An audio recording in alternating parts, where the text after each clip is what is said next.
হাজী ইমদাদুল্লাহ মুহাজিরি মক্কি রহমাতুল্লাহি আলাইহি, ওনার কাছে একজন আসছেন, আয়েশা সাকাত করতেছেন, হযরত নামাজে দাঁড়ায় নামাজে মন বসে না, সূরা ফাতিহার পরে সূরা মিলাই গেছে তাও জানে না, সুবহান রাব্বিয়াল আলা পড়ছি কিনা তাও জানি না, সুবহান রাব্বিয়াল আযীম বলছি কিনা তাও জানি না, নামাজে মন বসে না। হাজী ইমদাদুল্লাহ মুহাজিরি মক্কি রহমাতুল্লাহি আলাইহি ওষুধ দিচ্ছেন, হে আল্লাহর বান্দা, তাইলে তুমি বোধহয় ধৈর্যের সাথে ওযু করো না, তুমি মনে হয় ধৈর্যের সাথে ওযু করো, তোমার ওযুর মুস্তাহাব মুসান্নাদ ঠিক নাই, এজন্য তোমার নামাজেও মন বসে না। যার ওযুটা ধৈর্যের সাথে হয়, যার ওযুটা সবরের সাথে হয়, তার নামাজও তো সবরের সাথে হবে। আর ওযুটা তারা হুড়ে পড়লে নামাজে মন বসবে না। হাজী ইমদাদুল্লাহ মুহাজিরি মক্কি ঔষধ দিতেছে। এজন্য আমাদেরকে 1 নাম্বার ধৈর্য ধারণ করতে হবে ইবাদতে। নবীজি বলছেন সবর আনিত তোয়া, ইবাদতে ধৈর্য ধারণ করো, সবরওয়ালা নামাজ পড়ো, যে নামাজে তোমার মালিকের সাথে মুলাকাত দিদার হয়, মালিকের খেয়াল হয়, ধারণা হয়। সেজদা দিতেছেন সবরের সাথে সেজদাটা দেন, রুকু করতেছেন সবরের সাথে রুকুটা করেন, ধৈর্য। এটা কিন্তু বিশাল একটা গুণ, যেই গুণটা আমার আপনার নবী মদিনাতুর রাসূল মুহাম্মাদুর রাসূলুল্লাহ সাল্লাল্লাহু আলাইহি ওয়াসাল্লামের মধ্যে গুণ ছিল ধৈর্য। সর্বধৈর্যের গুণের অধিকারী আমার আপনার নবীর মধ্যে ছিল।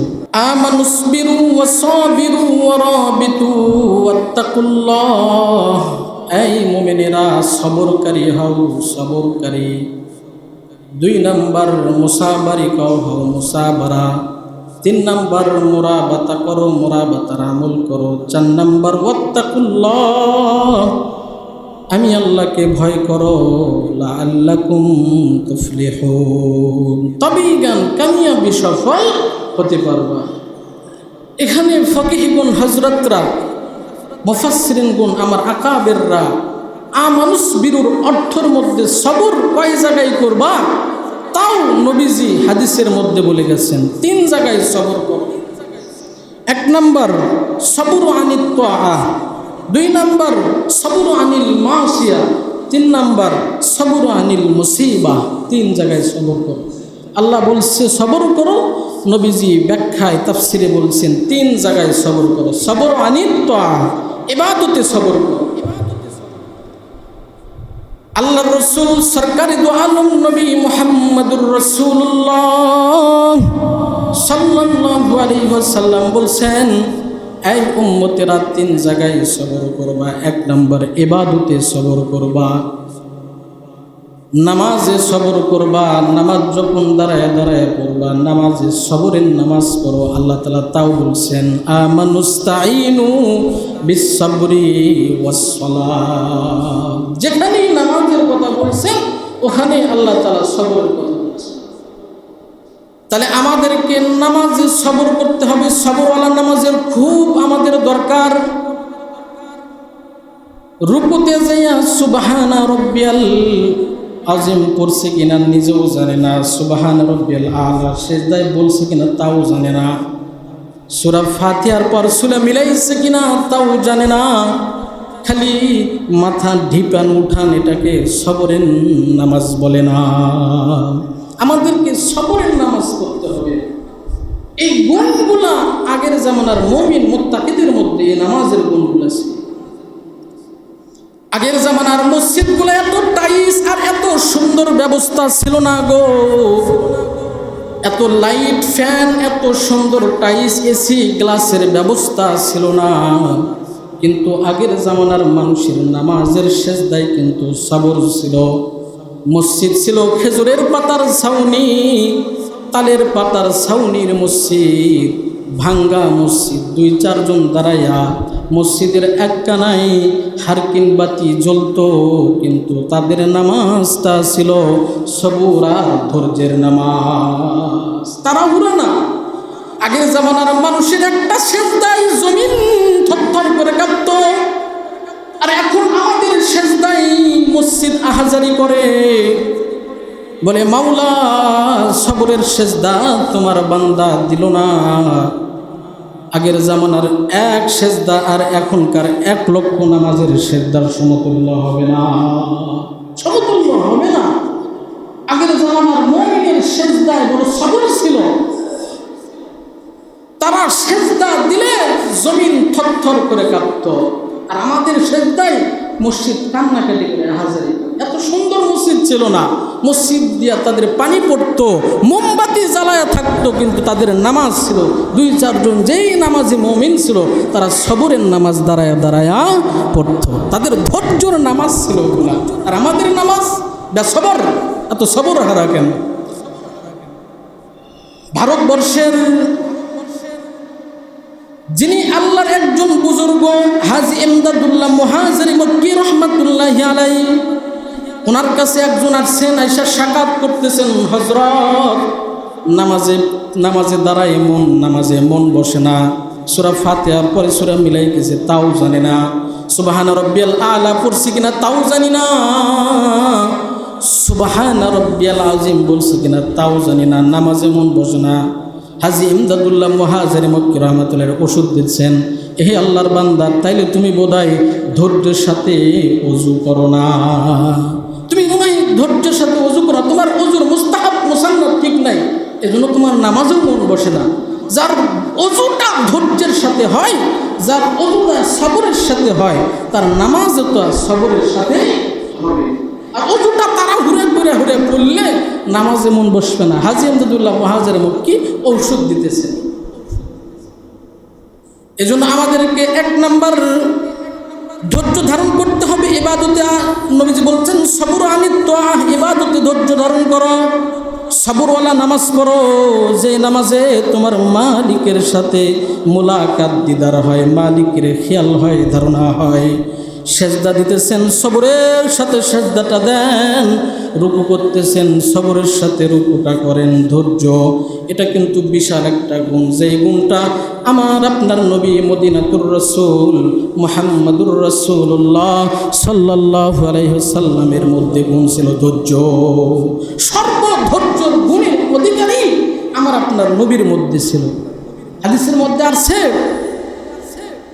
আল্লাহর নবী যখন মদিনা তৈবাতে ছিলেন, একজন ইহুদি নাম আল্লামা জায়েদ নবীজির তার কাছ থেকে কিছু টাকা ধার নিয়েছে, শর্ত দিয়েছে খেজুর দিবে, কিন্তু দোয়ার আগেই আল্লামা জায়েদ উনি নবীজির কাছে আসছে। তখন উনি মুসলমান হন না, ইহুদি। আইসা শত শত মানুষের মধ্যে আল্লাহর নবীর কলার ধরছে। তখন রসুল মদিনা তৈবার প্রেসিডেন্ট সরকার ধরে কয়, মুহাম্মদ সময়ের আগে আসছে, এসে বলে মুহাম্মদ তুমি বড়ই মিথ্যাবাদী। বলেন নাউজুবিল্লাহ। কি জন্য? বলে আপনার কাছ থেকে টাকা পাই, আপনি খেজুর দিতে চাইছেন, এখন পর্যন্ত খেজুর দিলেন না, আপনি নেওয়া জানেন কিন্তু দোয়া জানেন না। নাউজুবিল্লাহ। অথচ নবীজি সবচাইতে বেশি দোয়া জানতেন। আল্লামা জায়েদ এসে নবীজির কলার ধরছে, রাসূল মদিনা তৈবার প্রেসিডেন্ট। আচ্ছা, আমাদের জামানার একটা নেতার একটু কলার ধরে দেখেন, আপনাকে তামা করে ফেলে দিবে, ঠিক কিনা? আর রসুল মদিনা তৈবার প্রেসিডেন্ট কলার ধরছে, আল্লাহ রসুল হেসা দিছে। পাশেই ছিল হযরতে ওমর। হযরতে ওমর সব থেকে তরোয়াল বাড়ি করে দাঁড়ায় গেছে। দাঁড়া বলে, হে আগন্তুককে তুমি জানার দরকার নাই, নবীজির যদি ইজাজত না নেওয়া লাগতো তাহলে সাথে সাথে তোমার গর্দানটা ফলাইয়া দিতাম। আল্লাহ নবী ডাকতে কয়, ওমর এত বেসবর কেন, ধৈর্য হারা কেন? সে কলার ধরেছে আর হযরত ওমর দাঁড়ায় গেছে। নবীজি ডাকতে কয়, আয় ওমর এত বেসবর কেন? সে আগন্তুক মেহমান, আমার কাছ থেকে খেজুর পাই, আমার কাছ থেকে চাইবে পাইবে, তুমি তাকে গায়ের গরমি ভাব দেখায় কেন? বসো। আগন্তুক মেহমান আল্লামা জায়েদ নবীজির কলার ধরে বলে, আয় মুহাম্মদ তাড়াতাড়ি আমার খেজুরগুলো আমারে দিয়ে দাও। আল্লাহ রসুল ডাকতে কয়, ওমর এই মুহূর্তে আমার কাছে খেজুর মজুদ নাই, তুমি তোমার গোডাউন থেকে আমার আগন্তুক মেহমানকে আমার পাওনা খেজুর দিয়া দাও। হযরত ওমর সাথে সাথে হাতটা ধইরা নিয়ে যাইতেছেন গোডাউনের দিকে খেজুর দেওয়ার জন্য। আল্লাহ নবী পিছন থেকে ডাকতে কয়, ওমর দাঁড়াও, শুধুই পাওনা খেজুর দিলে হবে না, আমার আগন্তুক মেহমান আমার কাছে আছে, খেজুর পাবে, তুমি তাকে যে তরোয়াল বার করে বাইরে একটা গর্মী ভাব দেখাইলা, এই ওমর গায়ের গর্মী ভাব দেখানোর কারণে আরো 1 মণ খেজুর কাফারা আমার আগন্তুক মেহমানকে দিয়ে দিবা। আল্লামা যায়েদকে হযরত ওমর নিয়ে গেছেন নিজের গোডাউনে, যা বলতেছেন ভাই কত খেজুর নাগে নেন, কত খেজুর নাগে নেন। আল্লামা যায়েদ খেজুর নিতেছে আর বলতেছে ওমর আল্লাহর নবী খেজুর দিতে বললো আর সাথে সাথে দিচ্ছেন, আল্লাহর নবী দিতে বললো আর দিচ্ছেন। হযরত ওমর বলে ভাই আল্লাহর নবীর আদেশ ইবাদত, নবীজির আদেশ হলো ইবাদত, আল্লাহর নবী দিতে বলছেন তাই দিচ্ছি, যান কত খেজুর নাগে নিয়ে যান। আল্লামা যায়েদ বলে ওমর আমি যে নবীজির কলার ধরলাম আমার নামটাও কি একটু শুনবে না, জিজ্ঞাসা করবে না? ওমর বলে নবীজির আদেশ দিচ্ছি, তবে কে আপনি? এই শত শত মানুষের মধ্যে আল্লাহর নবীর কলার ধরলেন কে আপনি, পরিচয় দেন। আল্লামা যায়েদ বলে ওমর আমি হলো ইহুদিদের আলেম, সবচাইতে বড় আলেম, আমার নাম যায়েদ, তৌরাত জাবুর তৌরাতের হাফেজ, জাবুরের হাফেজ, ইনজিলের হাফেজ, আমি হলো যায়েদ, ইহুদিদের আলেম, আমি একজন বড় আলেম। হযরত ওমর বলে তুমি তো ইহুদিদের বড় আলেম, তাওরাতের হাফেজ, তাও শত শত মানুষের মধ্যে কেন তুমি কলার ধরলা? আল্লামা যায়েদ বলে ওমর নবীজির তাওরাতের নবীজির যত গুণ আছে, নবীজির যত গুণে গুণান্বিত, তাওরাতে জাবুরে ইনজিলে আসমানে সহিফায় যত কিতাব আছে সব কিতাবে আল্লাহর নবীর গুণ সম্পর্কে আল্লাহ নিজে আলোচনা করেছে। আল্লামা যায়েদ বলে ওমর আল্লাহর নবীর গুণ সম্পর্কে আমি পড়েছি, নবীজির সব গুণ আমার পরীক্ষা করা শেষ, কিন্তু নবীজির ধৈর্য তাহাম্মল এই গুণটা পরীক্ষা করা বাকি ছিল। তাই ওমর শত শত মানুষের মধ্যে আল্লাহর নবীর কলারটা ধরলাম, দেখলাম বেসবর হইয়া আল্লাহর নবী ধৈর্য হারা হয় নাকি। কিন্তু ওমর রে আল্লাহর নবী তো ধৈর্য হারা হইল না, বরং আল্লাহর নবী আগন্তুক মেহমানকে উৎসাহিত কইরা তাহাম্মুলের পরীক্ষা আল্লাহর নবী আমি করে ফেলে দিয়েছি। তাই ওমর আমারে তাড়াতাড়ি আল্লাহর নবীর দরবারে লয়ে চলো, তুমি সাক্ষী থাকো নবীজির হাতে হাত রেখা কালেমা পড়ে আমি মুসলমান হইয়া আল্লাহর নবীর উম্মতের দফতরে আমার নাম খানা উঠাইয়া নিব। এটা ছিল ধৈর্য, সবর। নবীজির ধৈর্য ছিল সবচাইতে বেশি, তাহাম্মুল। আমরা তো বুড়ারও ধৈর্য নাই, যুবক ভাইদেরও তো ধৈর্য নাই, স্বামীর ধৈর্য নাই, স্ত্রীর ধৈর্য নাই, সবার ধৈর্য হারা, সবাই বেসবর। বেসবর হলে হবে না, ধৈর্যের গুণ আমাদের মধ্যে ঢুকাইতে হবে, আল্লাহ তাআলা সেটাই বলতেছে। তাইলে আমরা 1 নম্বর সবর আনিল তাআহ, ইবাদতে ধৈর্য ধারণ করব। 2 নম্বর সবর আনিল মাসিয়া, গুনার সামনে আসলে গুনাহ থেকে বাঁচার জন্য সবর করব। পর নারী চোখের সামনে পড়েছে, সাথে সাথে চোখ কোথায় নামায়া ফেলেন, এটা হলো সবরের পরীক্ষা হয়ে সবরের ইবাদত হয়ে যাবে। এই যুবক ভাইরা আমার, কলিজার টুকরা, মোবাইল টিপতেছ, সামনে নগ্ন ছবি আসছে, সাথে সাথে চোখটাকে বন্ধ করা আরেকটা বাহির করে দেখো, গুনার থেকে বেঁচে থাকো। গুনার অজাহাত থেকে বাঁচার জন্য যে গুনাহ সামনে আসলে গুনাহ করে ফেলে দেয়, সে কোনোদিন সবের বান্দা হতে পারে না। আল্লাহর রাসূল ওটাই বলতেছেন, উম্মতেরা রে, গুনাহ সামনে আসলে গুনাহ থেকে সবর কইরা বাইচা থাকো, ইবাদত হয়ে যাবে। তাহলে 2 নাম্বার, গুনাহ সামনে আসলে গুনাহ থেকে বাইচা থাকতে হবে আমাদের। হাদিসের মধ্যে ওকে আসছে কিফিল নামক জালেমের ঘটনা আছে। কিফিল হাদিসের ঘটনা। কিফিল ছিল একজন বড় জালেম, যিনি টাকার বিনিময়ে নারীর সাথে জিনা করত। এলাকার যত সুন্দরী রমণী নারী ছিল, টাকার বিনিময়ে তাদের সাথে জিনা করত। জিনা কিফিল হাদিসের ঘটনা। একবার এক মহিলাকে 500 টাকা ধার দিয়েছে, শর্ত দিয়া, সময় মতো টাকা না দিতে পারলে দেহ দিতে হবে আমাকে। তো মহিলাটা সময় মতো টাকা দিতে পারে নাই, কিফিল তারে ধরে আনছে, এনা দরজা জানলা বন্ধ করে দিছে রুমের মধ্যে। মহিলাটার সময় মতো টাকা দিতে পারে নাই, ওই যে কিফিল শর্ত দিয়েছে, সময় মতো টাকা না দিতে পারলে তোমার দেহ আমার কাছে বিক্রয় করতে হবে। কিফিল নামক জালেম দরজা জানলা বন্ধ করে দিয়া মহিলারে উলঙ্গ করেছে, নিজেও উলঙ্গ হয়েছে, জিনা করবে। কিন্তু মহিলার চোখের দিকে তাকায়া দেখে মহিলাটা চোখ বেয়ে পানি পড়তেছে, মহিলাটিরও উলঙ্গ করছে, নিজেও উলঙ্গ হয়েছে, পূর্ণাঙ্গ জিনার জন্য প্রস্তুতি গ্রহণ করেছে। কিফিল ডাকতে বলে, এই মহিলা, এই যৌন খেলায় লিপ্ত হইয়া কত নারী তারা তাদের শোক আর আনন্দ প্রকাশ করলো, আর তুমি বোঝাই চোখ দিয়া পানি ফেলাইলা। এই মেয়ে কোন জিনিস তোমারে কাদায়? মহিলাটা বলে, তাকওয়াল্লাহ, আল্লাহর ভয় আমারে কাদায়, আমার দেহে আমি জিনার দাগ লাগাই নাই। এই জালেম এই জিনার দাগ লইয়া আল্লাহর সামনে কেমনে দাঁড়াবো?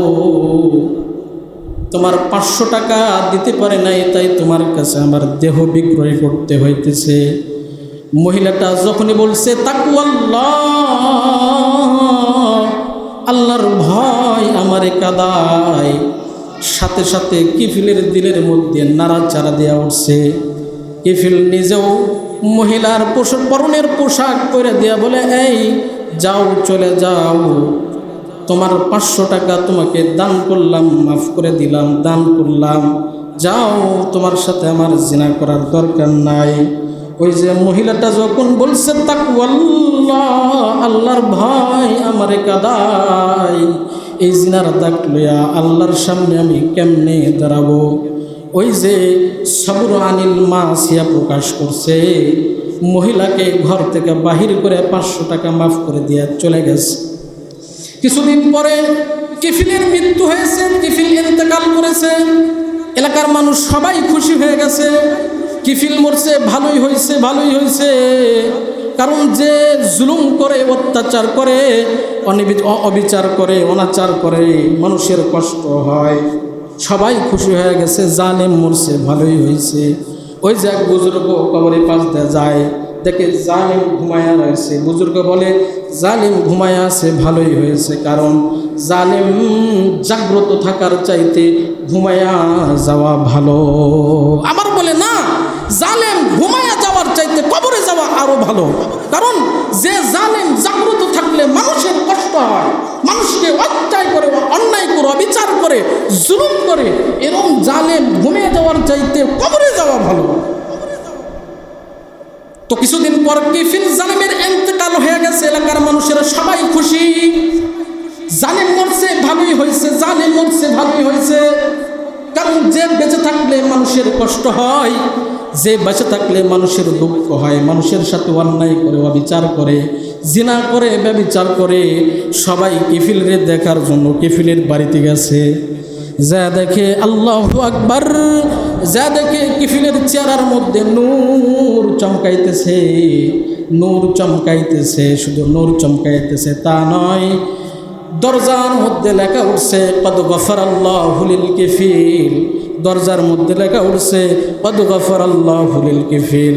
আল্লাহ তাআলা আসমান থেকে ডাক দেয়, এই আমার বান্দারা সাবধান, আমার কিফিলরে জালিম বলবি না, কারণ জীবনের হায়াতের শেষ সময় সে গুনাহ থেকে সবর কইরা, সবর আনিল মাসিয়া প্রকাশ করেছে।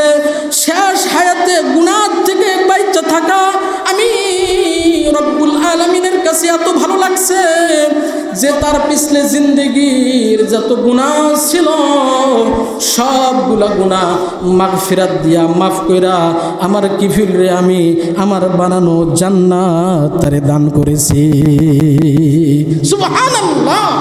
ওই যে সবর আনিল মাসিয়া প্রকাশ করেছে, হায়াতের শেষ নিঃশ্বাসের আগে গুনাহ থেকে বেঁচে থাকছে, গুনাহ থেকে বেঁচে থাকার কারণে আল্লাহর কাছে এত ভালো লাগছে যে আল্লাহ তাআলা তারে মাগফিরাত দিয়া জান্নাত দান করেছে, আল্লাহর বানানো।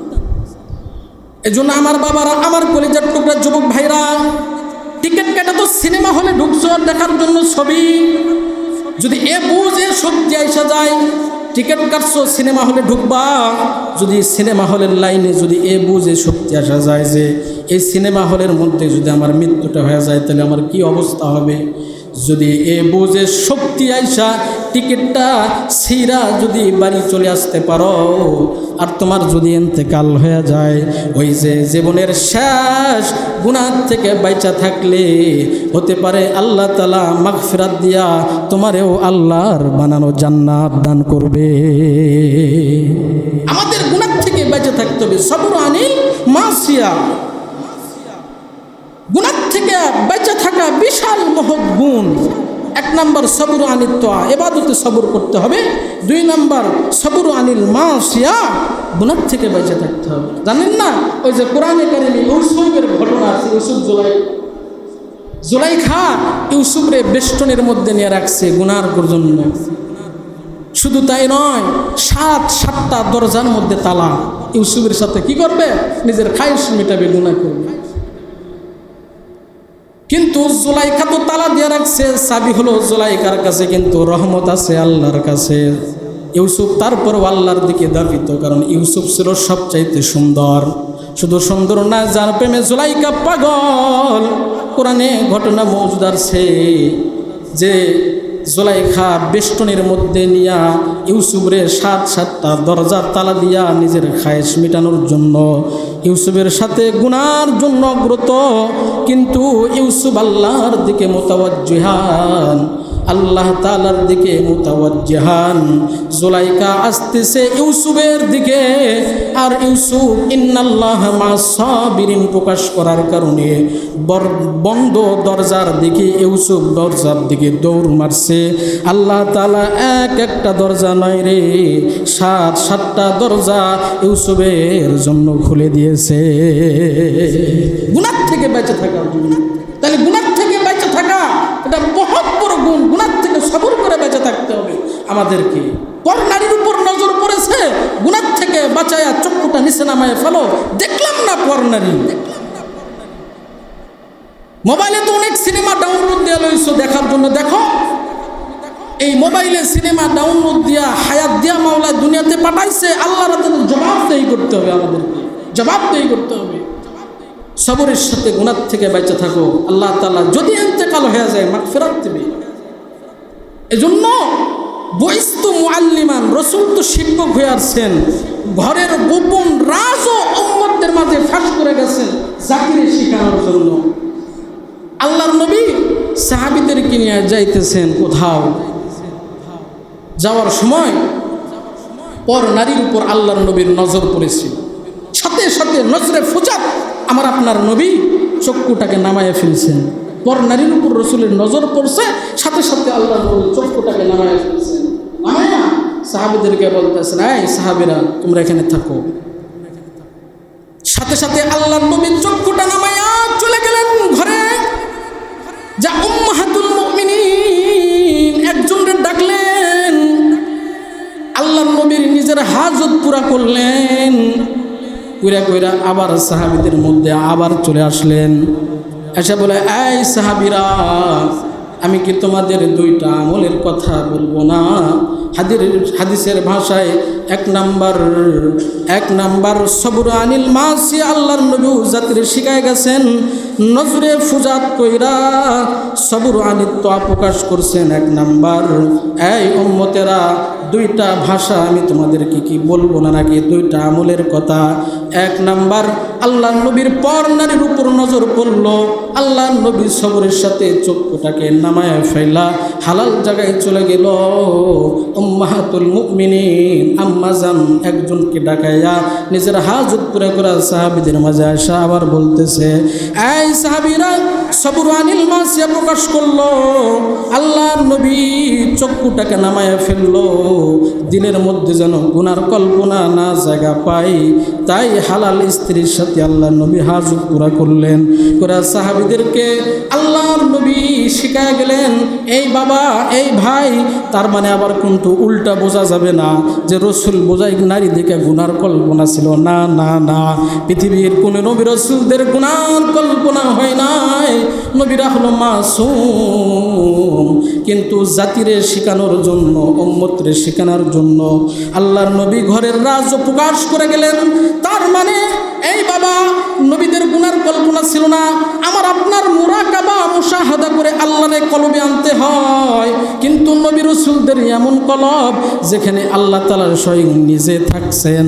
এই জন্য নবী রাসূলদের কোনো গুনার কল্পনা ছিল না, কিন্তু উম্মতরে শেখানোর জন্য, উম্মতরে তালিম দেওয়ার জন্য আল্লাহর নবীর ঘরের গোপন রাজ প্রকাশ করে গেছে। কিসের জন্য? আমাদের শেখানোর জন্য। সাহাবীদের সাথে ছিল, রাসূল নিজে গুনাহ থেকে বাঁচার জন্য চক্ষুটাকে নিচে নামিয়ে ফেলেছেন। এটা আমাদের শিখাইয়া দিয়ে গেছেন উম্মতেরা। তার মানে গুনাহ থেকে বেঁচে থাকো। 2 নাম্বার হলো সবর আনিল মাসিয়া, গুনাহ থেকে বেঁচে থাকতে হবে। 3 নাম্বার সবর আনিল মুসিবা, এটা হলো আলাদা একটা সবর আনিল মুসিবা। তার মানে বালা মুসিবত আসলে সবর করবে। আল্লাহ তাআলা তাও কালামুল্লাহতে বলছেন, ওয়ালানাবলুওয়ান্নাকুম বিশাইইম মিনাল খাউফি ওয়াল জু'i ওয়া নাকসিম মিনাল আমওয়ালি ওয়াল আনফুসি ওয়াত সামারাত ওয়া বাশশিরিস সাবিরিন আল্লাযীনা ইযা আসাবাতহুম মুসিবা ক্বালু ইন্না লিল্লাহি ওয়া ইন্না ইলাইহি রাজিউন উলাইকা আলাইহিম উলাইকা আলাইহিম সালাওয়াতুম মির রাব্বিহিম ওয়া রাহমাহ ওয়া উলাইকা হুমুল মুহতাদুন। এটা আলাদা একটা সবর, এটা আলাদা একটা সবর কথা আল্লাহ তাআলা কালামুল্লাহতে বলছেন। বাবা মারা গেছে, সবর করেন, ধৈর্য ধারণ করেছেন। মা মারা গেছে, সবর করেন, ধৈর্য ধারণ করেন। অথবা নিজের ঔরসের সন্তান চোখের সামনে জন্ম সন্তান মারা গেছে, সবর করেন, ধৈর্য ধারণ করেন। অথবা 7টা মেয়ের পরে একটা ছেলে সন্তান হয়েছে, তাও মারা গেছে, ধৈর্য ধারণ করেন। অথবা সংসার চালানোর জন্য এমন কোনো একটা জায়গা ব্যবস্থা নষ্ট হয়ে গেছে, ধৈর্য ধারণ করেন। অথবা ব্যবসা বাণিজ্য যেটা দিয়ে আপনার সংসার চালায়, এমন দোকান আগুনে পুরা সারকার হয়ে গেছে, সবর করেন। অথবা ক্ষেত খামার নষ্ট হয়ে গেছে, সবর করেন। আল্লাহ তাআলা সবরের কথা বলছেন, যেখানে সবরের কথা বলছেন ওখানেই সবরে আনিল মাসিয়া প্রকাশ করার কথা বলছে। তাহলে বিপদ আপদ বালা মুসিবত আসলে ধৈর্য ধারণ করা, এটা মুমিনের গুণ, মুত্তাকিনের গুণ। আমাদেরকে ধৈর্য ধারণ তাহলে কয় জায়গায় করতে হবে? 1 নম্বর সবর আনিত তোয়া, ইবাদতে আমাদেরকে ধৈর্য ধারণ করতে হবে। 2 নম্বর সবর আনিল মাসিয়া, গুনাহ সামনে আসলে গুনার জাহাত থেকে বাঁচার জন্য সবর করতে হবে। 3 নম্বর বালা মুসিবত আসলে বালা মুসিবত থেকে হাই হাই করা যাবে না, সবর করতে হবে। এটা আল্লাহ তাআলা, বালা মুসিবত তো আছে আল্লাহ তাআলার পক্ষ থেকে, বান্দাকে সাবান পানি দিয়া গুনাহ মাফ করার জন্য আসে বালা মুসিবত। এই বাবা, আমরা কাবের বুজুর্গদের একটা কথা নকল করে আপনাদেরকে বলি, সেটা হলো বালা মুসিবত আসে আল্লাহ তাআলার কাছে এই জন্যই। ওই যে ইহুদি, আপনি যাবেন ইহুদির এক বাড়িতে, ইহুদি মরার আগে সন্তানদেরকে বলে, সন্তান আমার মরার আগে নদীর বড় মাছ খাইতে মন চায়। ইহুদি বলতেছে, সন্তানরা ইহুদিকে বলতেছে, বাবা মরার আগে কি খাইতে মন চায়? ইহুদি বলতেছে, মরার আগে বড় মাছ খাইতে মনে চায়। আবার একই মুমিন মুত্তাকি, ওনারও সন্তান আছে, সন্তানরা বলতেছে, বাবা কালেমাওয়ালা মুমিন, মরার আগে কি খাইতে মনে চায়? তখন আল্লাহর বান্দা কালেমাওয়ালা বলতেছে, আমার জাইতুন তেলের রুটি খাইতে মনে চায়। আল্লাহ তাআলা ফেরেশতাদেরকে পাঠাইছে। ওই যে ইহুদি মরার আগে পুকুরের বড় মাছ খাইতে মন চাইছে, কিন্তু পুকুরে কোনো বড় মাছ নাই। আল্লাহ তাআলা আহকামুল হাকিমিন, আল্লাহ তাআলা বলছে, এই ফেরেশতারা আমি তো জানি পুকুরে বড় কোনো মাছ নাই, যা একজন নদীর থেকে বড় মাছ ধইরা পুকুরে দিয়াও। আর ওই যে আমার কালেমাওয়ালা মুমিন যে মরার আগে জাইতুন তেলের রুটি খাইতে চাইলো, আর জাইতুন তেলের পেয়ালাটা ভাঙ্গে দিয়া চাই যেন রুটি না খাইতে পারে। ফেরেশতারা আল্লাহর নির্দেশ অমান্য করতে পারে না, চলে আসছে। আচ্ছা ওই যে পুকুরে মাছ নাই, পুকুরে মাছ দিছে, জাইতুন তেলের পেয়ালা ভাঙ্গা দিয়ে চলে গেছে, খাইতে দেয় নাই। ফেরেশতারা আল্লাহর কাছে বলে, আল্লাহ হাকিকত কি জানবার চাই, তোমার কালেমাওয়ালা পেয়ারা মুমিন মরার আগে জাইতুন তেলের রুটি খেতে চাইলো, পেয়ালা ভাঙ্গা দিয়ে তারে জৈতুন তেলে রুটি খাইতে দিল না। আর তোমার কালেমা ছাড়া ইহুদি বান্দা যে মুমিন না, যে কালেমার ঐক্য স্বীকার করে নাই, তাকে মরার আগে পুকুরে ভালো মাছ নাই, তারপরেও তারে বড় ভালো মাছ তারে খাওয়াইলা। হাকিকত কি জানবার চাই?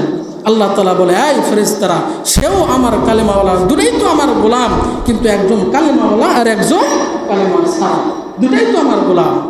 আমার ওই যে মুমিন কালেমাওয়ালা, ধরো দুইজনই দুনিয়ার বুকের হায়াতে কোনো ফকির সামনে গেছে, আমার ওই কালেমাওয়ালাও 1 টাকা দান করেছে, আমার কালেমা ছাড়া ওই গোলামও 1 টাকা দান করেছে। আমি যখন হাসরের ময়দানে আমার কালেমাওয়ালা মুমিনকে ওই 1 টাকা দানের বিনিময়ে আমি তখন জান্নাত দিব, ওই ইহুদি গোলাম যেন ডাইকা না বলতে পারে, মাওলা যেই ভালো কাজ দুনিয়া করার কারণে ওরে জান্নাত দিলা, ওরম একটা ভালো কাজ তো আমিও দুনিয়াতে করেছি, আমার জান্নাত দিব না। এই জন্য ওই কালেমা ছাড়া ওর দুনিয়াতে ওর মনের আশা পূরণ করে ওর ভালো কাজের বদলা ওর দুনিয়ায় দিয়ে দিলাম, ওর হাসরের ময়দানে জবানে তালা মেরে দিলাম।